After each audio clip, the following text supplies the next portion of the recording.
Hello, my name is Chau Ling, and my student ID is 102105886. And today I'm going to be talking about my third workshop, which is hiring process in AFSE.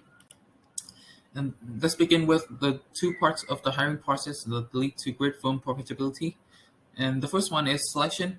This is the process by which managers and others use specific instruments to choose from a pool of applicants a person or persons more likely to succeed in the jobs given management goals and legal requirements. The purpose of selection in HRM is to match the candidates to be employed.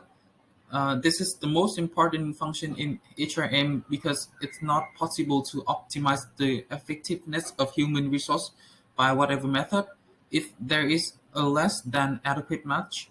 Without the match the candidates with the jobs, it will not be possible to gain a proper return on all the other investments in HR programs. The next one is recruitment. This is the process of generating a pool of capable people to apply for employment in an organization.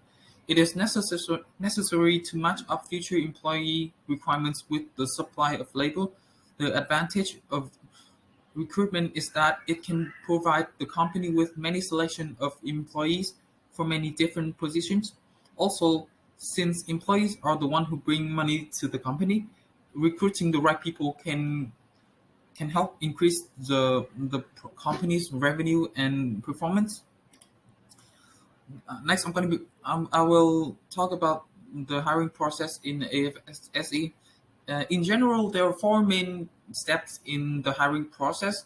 The first is identify positions that are understaffed every year and then start hiring. Uh, After that, upload hiring information on the company's website and set up interviews with bright candidates. And finally, is to agree on salary, working hours, and etc. before offering the job.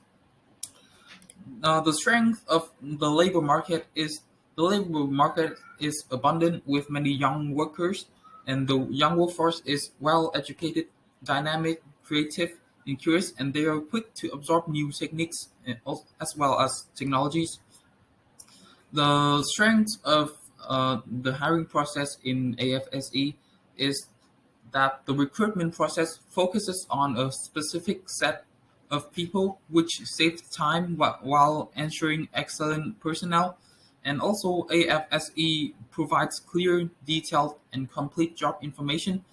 This helps candidates save a lot of time while hunting jobs.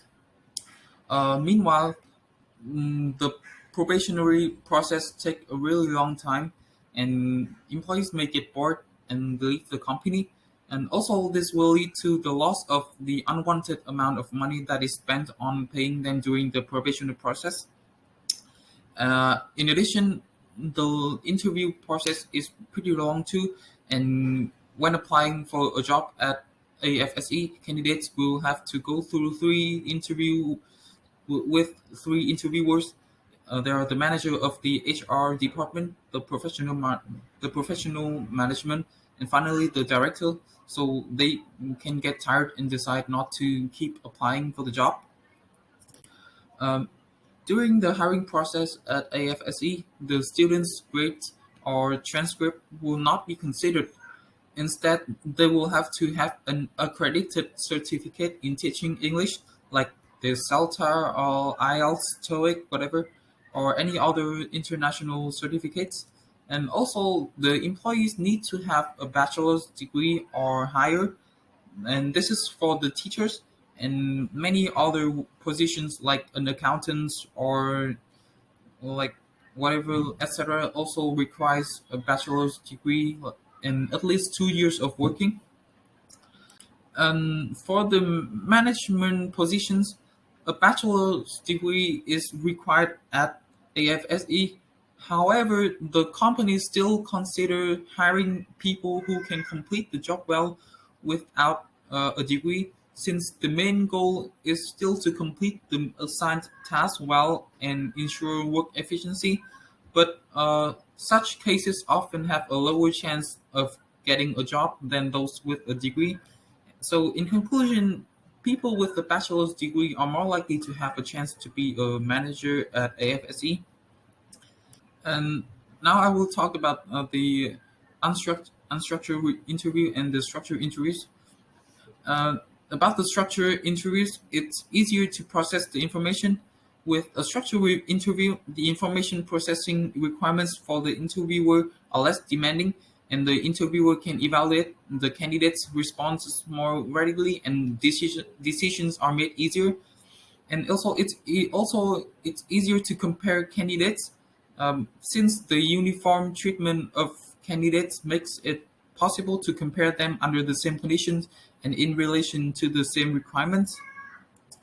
Uh, Meanwhile, the unstructured reviews, it makes it it's easier to understand the language and the culture of the interviewees from their own perspective, and finally, the interview process at AFSE use both methods mentioned above to get the most detailed look at the candidates from there, and then from there, they select the most suitable one and hire them. And this is the reference and the presentation notes. Thank you for listening.